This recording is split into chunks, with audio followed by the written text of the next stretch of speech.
We're getting there. Okay, so Physics 1 builds on itself, which means I have no choice. There's no way around it. The final in this class is comprehensive. That's not the case in Physics 2, because we do a whole lot of different topics in Physics 2, and so I don't usually have a comprehensive final in Physics 2. But I do have a comprehensive final in Physics 1 because there is no way to avoid it. There's no way to avoid it. So for Physics 1, we build on it. Everything's going to build on itself. So that's one of the critical things about getting into WebAssign and getting your homework. Because we've had to deal with a lot more of this lovely administration stuff that I didn't normally have to do, we're a little behind where I would like to be at this point. So you will probably notice that in WebAssign, the homework for Chapter 2 has already been pushed back. Because I am not going to be able to cover as much as I wanted to for that Chapter 2 homework before it was originally scheduled to be due. Okay? The other thing I need to caution folks is if you have questions, a lot of you are procrastinators and tend to want to start the homework at 11 o'clock the night before it's due. I've already seen this semester in my emails, I didn't realize what time my homework was due and I'm late, can I have an extension? Sorry, I don't extend homework unless there are extenuating circumstances. Okay, I don't extend homework unless there are extenuating circumstances. The other problem that's going to give you guys is you miss out on the extra credit. Extra credit, 48 hours in advance, and it's by part. So everything that you have done but 48 hours in advance of that due date will have extra credit points attached to it. It's not an all or nothing, it's by part. So even if you get part A of that problem, you're going to get extra credit on that part A because it was done 48 hours in advance. The other thing about that is physics problems are puzzles. You can think of it as a puzzle. And one of the reasons I do stuff about the physics problems is I need, what doesn't do well, when you ask me a question about physics or you ask me a question about a certain problem, it's a lot easier, and I had somebody email me this and said they were having trouble with the dimensional analysis. And actually they weren't having trouble with dimensional analysis, it just was counterintuitive to what they were doing. But they asked me the question, I'm having trouble with dimensional analysis. Well, that's easier for me to help you. If you're coming in and saying, I'm having trouble with problem number 1, first thing I'm going to do is say, which class are you in? Because I have lots of problem number 1s. The next thing I'm going to ask you is, which assignment are you working on? Because as of Monday of this week, there were or Friday of last week, there were 4 homework assignments that were open for this class. So just tell me you have trouble with problem number 1 isn't going to help me out a whole lot. I need to know which homework assignment that you're having trouble with. Okay? So I got to kind of know which problem that you're having trouble with. I got to kind of know which class you're in, and I got to kind of know which homework situation it is. And then the more information that you can give me about what you're having trouble with, the better I can help you. I used to do I did a demonstration last semester. I brought in a package of Legos. And I brought in the package of Legos and I dumped the Legos out on the desk and I said, this is what happens to the instructor when this situation happens. There's your bunch of Legos and somebody says, I don't get it. Okay, what don't you get? Because we all know Legos come in sets, right? Unless you get the mixed pieces ones. Legos come in sets, and the package of sets that you get is designed to build certain things. And each of those little sets, of about 25 to 40 pieces, can build several different things. Well, if you tell me, well, you don't get it, okay. Well, first thing is, what is it you're trying to build? If the set can build an airplane and a car and a fire engine, I got to know which one of those three things you're trying to do. So the more information you can give me about where you're struggling, the better off you have. Now, the questions that I got this last week on the week in review evaluations, very, very helpful, and we're going to actually talk about some of them. Because that tells me, A, where the gap is, and if somebody has that question, usually somebody else in class has that same question. Okay? Usually somebody else has that same question. So that does really help me out a bunch. Okay? It helps me out a bunch. The other tidbit is, and one of the students that I was working with over the course of this was having trouble with the dimensional analysis. I said, okay, show me what you've already sent, and the picture comes over. Oh, great. You know, it was a little counterintuitive what WebAssign was asking for, but at least I got the person on the right track. So if you send me a picture of your work, that helps. That totally helps. This particular WebAssign too also asks you to upload a file. This homework asks you to upload a file, and some of you are going to have trouble uploading a file. You can email it to me. I don't care. Emailing it to me totally works. All right. The other thing I recommend, because I do know I have a couple of students, I'm not sure it's in this class or not, I think it's in one of my other classes, they're really having trouble with their Wi-Fi wherever they're at right now. And that's going to cause a couple of problems, and it will cause a couple of problems to some other people over time as well. If you're on your laptop and you're working in WebAssign and you type in the answer and it's not the two account thing, it may look like you have entered your answer in WebAssign, and you know you've typed in your answer in WebAssign, but you go back the next day and you open up your WebAssign and it's poof, it's not there. You may have timed out and it's not connected to the server, okay? And usually I would tell our sports players this as well, because we know that there's no Wi-Fi on the bus, right? If we're traveling to a different game, there's no Wi-Fi on the bus. We also know that sometimes the hotel doesn't have all the bestest Wi-Fi ever. Go ahead and print out your homework assignment so you have it as a backup. You know, print out your homework assignment as a backup, because if it is an internet problem, I allow you to email me a picture of your homework and I can at least give you partial credit. So that's just something to keep in mind as we go through this. So those are some of the logistic problems that folks have. So now I'm going to switch the document camera. Well, which way am I going to do it? Did I get this one up? Oh, good. I did, because I want a couple of questions. Question? Or just trying to wake up at 8 o'clock in the morning? Caffeine does help. All right, I'm going to do this first. And let's see. Several of you are going to ask me at some point in time, I want a study guide for the test. I don't give study guides. I'll tell you right up top, I don't give study guides. Okay? Because you do have a couple of really, really good study guides. If you see the question in more than one way, for example, in lab, we're looking at motion, okay? In lab, we're looking at motion. And because of the weirdness of this semester, you're likely to be ahead in labs than you are in class, because it's going to be totally weird. We're likely to be doing stuff that you'll not have had theory over yet. So when we're dealing with it, but if you see it in lab, you see it as a homework problem, and you see it as an example in the book, odds are there's a reason why we use that problem for something. And that is a good study guide. So I'm actually going to go over here to your book, because I'm going to actually show you how I would have you use your book, and then I'm going to show you another couple hints.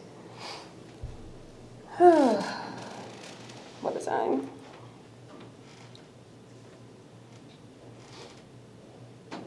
It's thinking about it.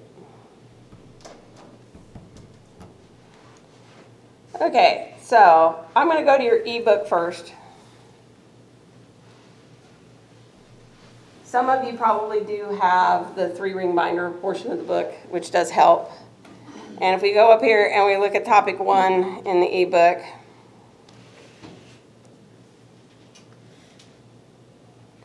it will give you the various things. I'm actually going to go to the trigonometry review. And I would recommend, as you go through and look at your book, if you go through and it gets to the examples. So here is the example about Cartesian and polar coordinates. And this is one of the ones that I have folks asking me a question about. Okay? Because if we're going between Cartesian and polar coordinates, what we're doing is we're switching our coordinate system, and things are going to give me something about it. So those examples are really, really good. And the way that they do the examples in our book, you can use that and rework, because you can copy or cover up your solution in order to figure it out. So that does really help. The other thing I want to show you is this. If you hadn't figured this out in WebAssign yet, so I'm going to open up homework 1. I just want to view it. Let's go back.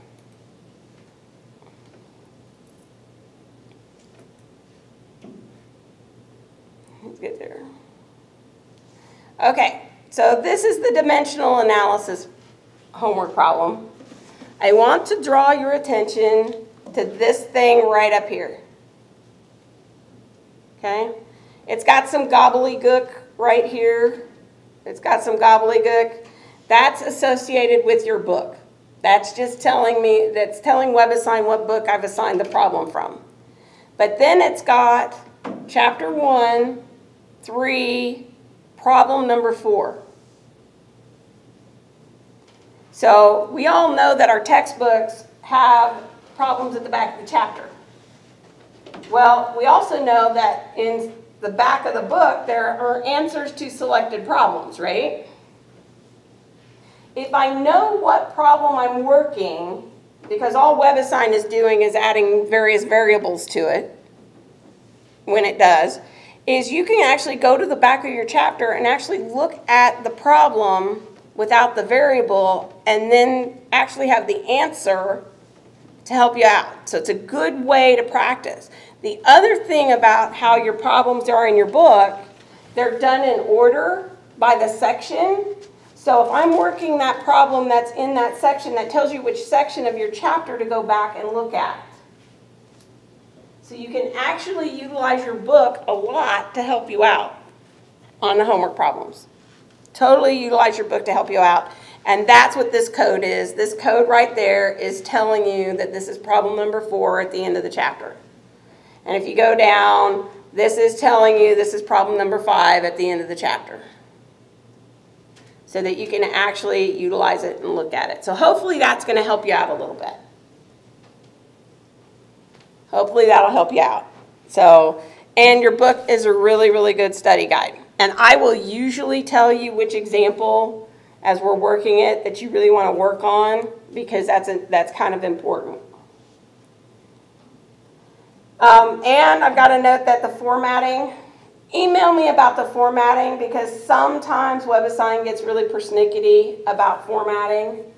And I think I had one of them, it was last week, where you were getting ready to WebAssign and people were entering a backslash when it actually was a lowercase l, and WebAssign was really being persnickety about it.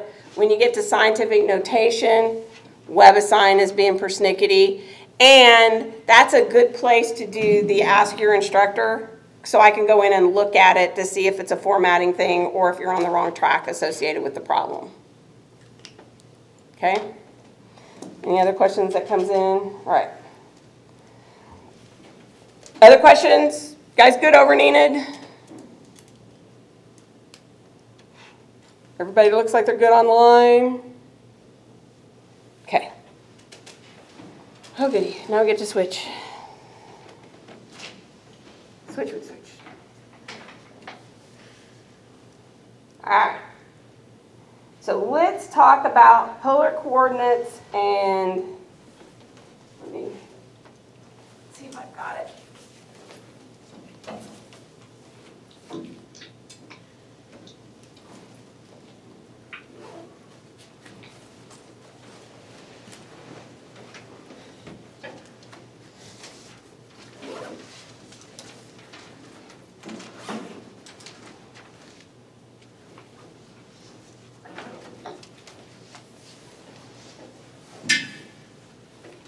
All right, somebody's gonna, oh, I have it out. I have it out already. Have it out already. Okay. My apologies. So on Friday, we were talking about Cartesian coordinates. And then we were talking about moving them to something we call polar coordinates. And if I'm doing something in Cartesian coordinates, I've got something here that's pointing to a spot in space, right? And we've known that this spot in space right there, that's my spot in space. I can represent that spot in space with an X and a Y. And if we're in this quadrant, X and Y are both positive. If I'm in this quadrant, X is negative, and Y is positive. If I'm in this quadrant, it's negative and negative, and if I'm in this quadrant, it's positive and negative. Okay? So this is quadrant 1, this is quadrant 2, this is quadrant 3, and this is quadrant 4. All right. The reason we do something weird, nobody's ever asked me this, but the reason we do something weird is going to relate to something when we get later in the semester called the right-hand rule. Nobody's ever asked me why we always seem to measure the angle from this axis going around. Okay, so we're always usually starting right here. We go around this way and we come out this. So this is 0 degrees. This becomes 90 degrees, or pi over 2 if I'm doing radians. This becomes 180 degrees, and this becomes pi. This down here becomes 270, or 3 pi over 2. And then this becomes 360, or 2 pi. Can you fix the lighting? We can barely see the paper. Okay, thanks. Is that better?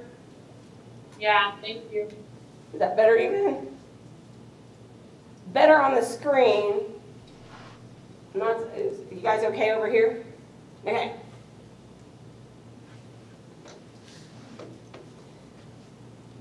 The reason we do this is because I want to have a positive z out of the paper. So eventually we're going to be in 3 dimensions, and I want to have a positive z out of the paper. And we're going to do something called a right-hand rule. I'm going to use my right hand, and I'm going to have my fingers follow the circle around my coordinate system, and I want you to see where my thumb is. My thumb's coming out of the paper, and we want that to be positive. So think about this for a second. If I have a screw, and I'm using a screwdriver, okay, if I have a screw and I'm using a screwdriver and I'm rotating the screw head this way, the screw is going to come out of the wall. If I want to screw the screw in, I have to go this way. Righty-tighty, lefty-loosey, right? Bolts, same thing. Righty-tighty, lefty-loosey. And that's coming from the fact that I'm going to have my angle going in this direction. So that's why we start with the angle going that way. Because it seems counterintuitive, because we have 2 other devices that we're going to do our angles a little differently with, right? Device number 1 is this. We make this north. 0 degrees is north if I have it on a compass. But what's happening on my compass? My compass is rotating. When I'm at 90 degrees on my compass, I'm going east. If I'm 180 degrees on my compass, I'm going south. So that's a little weird. It's counterintuitive than the way I'm doing it mathematically.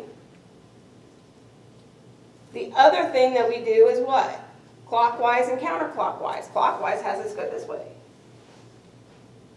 Counterclockwise has us go that way. But by convention, we're trying to be able to do the right-hand rule so that I get a positive out of the paper.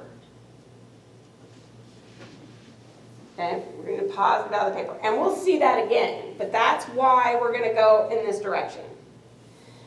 So remember we also said, because most of you haven't had trig, we also said here's my arrow, right? And we can call this an R, and I'm going to use different colors because different colors make it work a little better. I've got green here, and this is going to represent my X. And then I got, we're going to use dark, we're going to use blue, and this is going to represent my Y. And then I've got my angle sitting out here. So Y is going to equal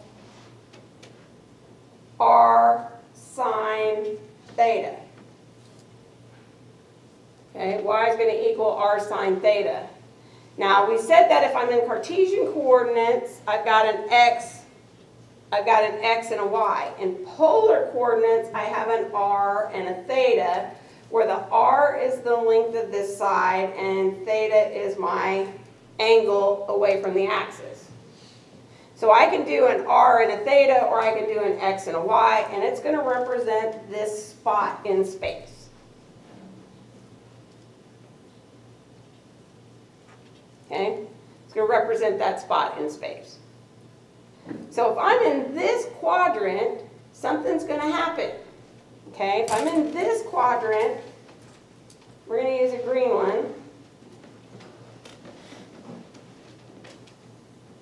It's going to have an X and a Y just like the other side.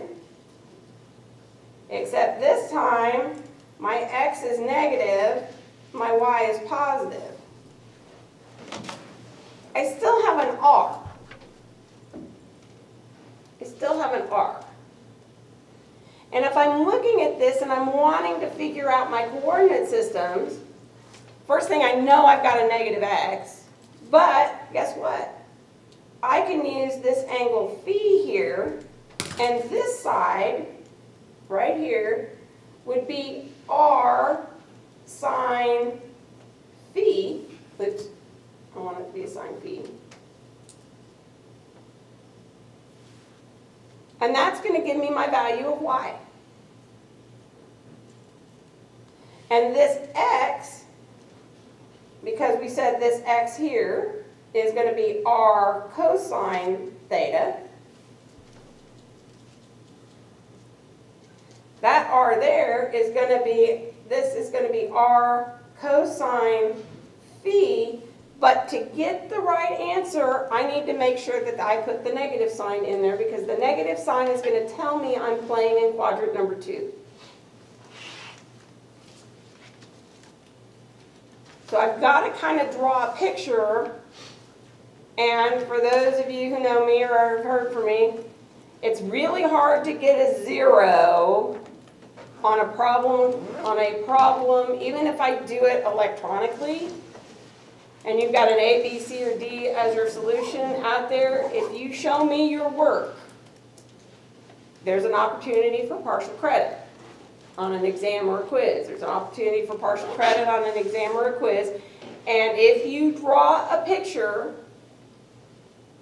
which is really going to help you out, first thing is draw the picture.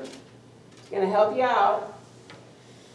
Your picture is going to help you picture where my coordinate system is. Okay, why I'm going to get a negative sign, or why I'm going to get something else. Well, it turns out that I can do this same thing with my complementary angle, and I'm going to get the same values. But I end up using the bigger angle associated with it. So I end up using that bigger angle, and that's going to tell me something different. So when I'm in this quadrant down here, I can still use my trigonometry to convert. I'm going to use this angle. We'll go ahead and call it phi. I'm going to get an X and a Y.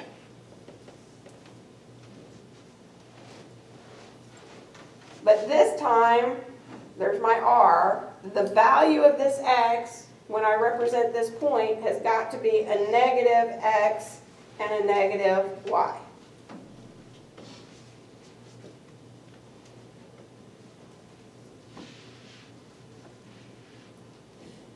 And it's telling me I'm in this quadrant. And it turns out that I may, and this is what's going to probably get people, I may be asked for this angle here.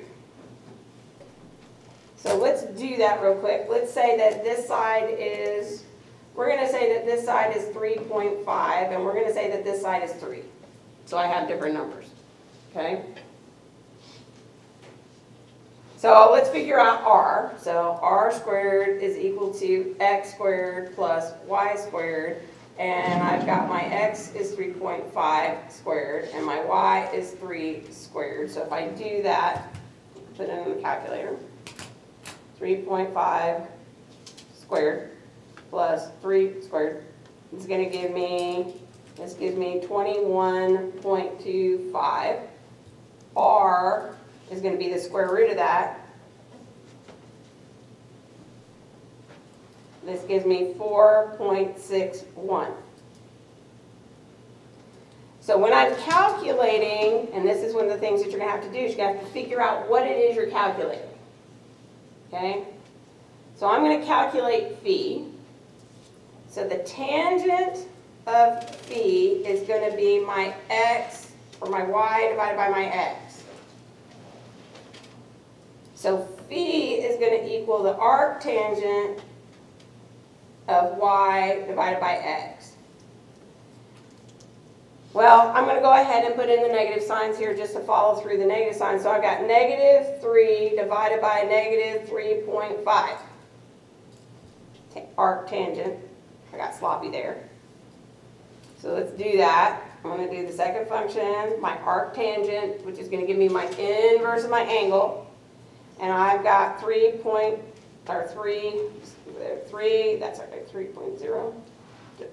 And I'm going ahead, negative divided by negative is a positive, so I'm not bothering to punch it into my calculator that way. So I've got that, and that gives me that my phi is 40.6 degrees.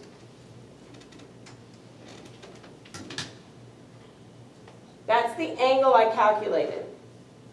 And this is one of the things that you've got to be very careful when you're dealing with WebAssign, because WebAssign may say,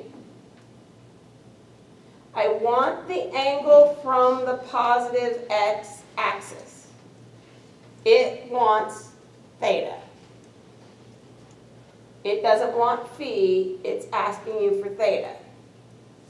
Well, theta is 180 degrees plus phi based on the location that I have in my picture.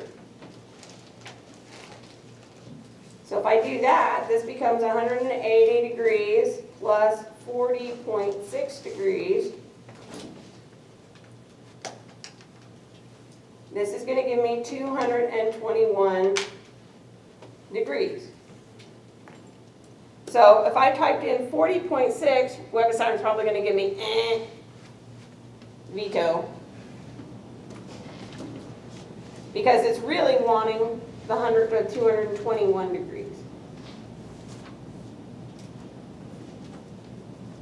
That's really what it's asking for. So is this making a little bit more sense for those of you that were trying to work the problem? You guys good over in Enid?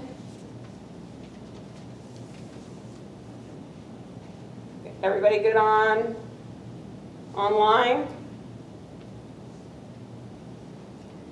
Yeah. Okay, cool. I also had a couple questions about pre-work. Several of you are going, well, we haven't covered the stuff that I'm doing the pre-work over. Well, pre-work is like warm-up problems in algebra. It's kind of refreshing over stuff that you've probably seen before, maybe with a little bit of a twist. That's also why pre-work is only worth like 5 to 10 points. So if you're struggling with the pre-work, that tells you that that's a concept that you're probably going to have to pay a little bit more attention to when we come into class. Or you're going to, when you get a homework problem associated with it, you're going to have to kind of work with it a little bit more. Because pre-work is really designed to have you kind of at least skim the chapter to know the words that we're going to be using or know the concepts that we're going to be starting to talk about. That's really what pre-work is for. And I usually try to use the interactive examples. And I think this pre-work for these chapters was dealing with how do I go around and get that stuff for the vectors or the components and knowing about the different quadrants. The air conditioner kicked on. Sweet. This room is a little on the warm side. Just a tiny bit on the warm side. All right. Hopefully all of you saw that I added in the second folder a solutions video. I've added a couple of solutions videos. So let's do one real quick. All right, so I've got a tree.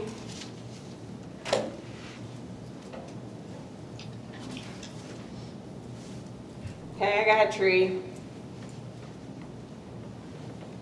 And I'm standing over here, and you guys are going to find that I am not necessarily the best artiste in the world. Okay? I'm not the best artiste. I do a lot of Dr. Seussian type. So this is a really big tree. Okay? And we want to know the height of the tree. That's actually what we want to figure out, is the height of the tree. Okay. Well, I can climb up the tree, but that's a pain in the tushy to find the height of the tree. I can do a couple of different things to find the height of the tree, but the easiest thing for me to do is pace off this distance. So I'm going to pace off this distance, and I'm going to pace it off that this is 10 meters. Now, if you didn't know it, your phone comes with a whole lot of really cool apps. Or you can do this with a protractor and a plumb bob. But I can be standing here and I can actually sight to the top of the tree. I can actually sight to the top of the tree, and using my plumb bob, I can actually do a measurement. And I can measure this angle. So I'm going to measure this angle as 53 degrees.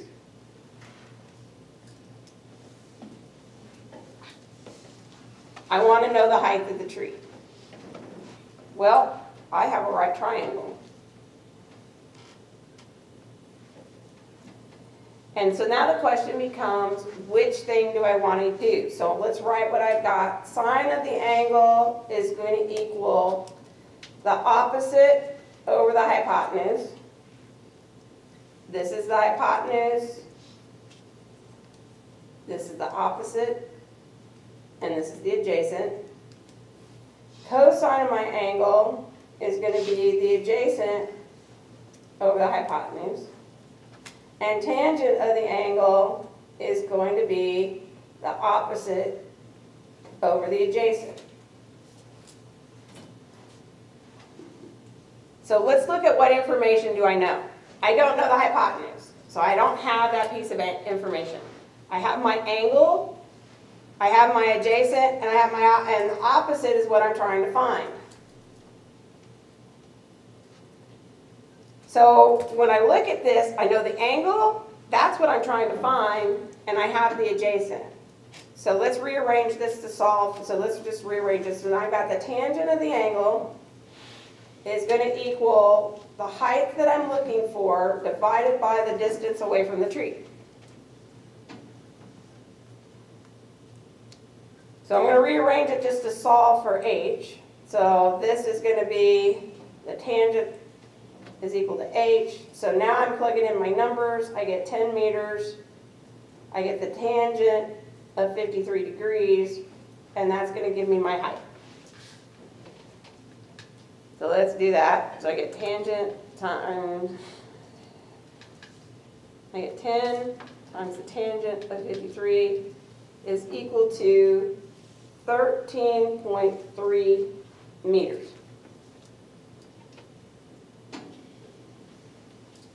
So I was able to determine the height by virtue of, one of the things you want to also make sure that you are in your degrees and not in radians, otherwise you're going to get a wrong answer.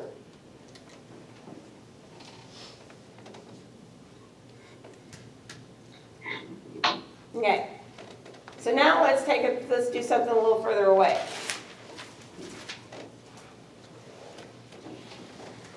All right.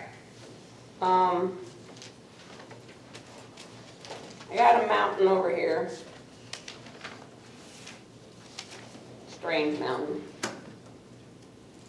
We want to find the height of the mountain. Now, I am not going to solve this completely. I'm just going to set it up. While you guys kind of work it and set it up. Okay. So I've got the height of the mountain, and my person is standing over here some distance away.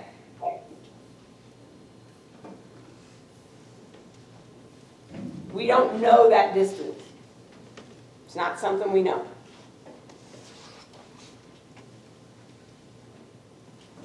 Well, I use my handy dandy little app here, and I sight in this, and I actually get an angle.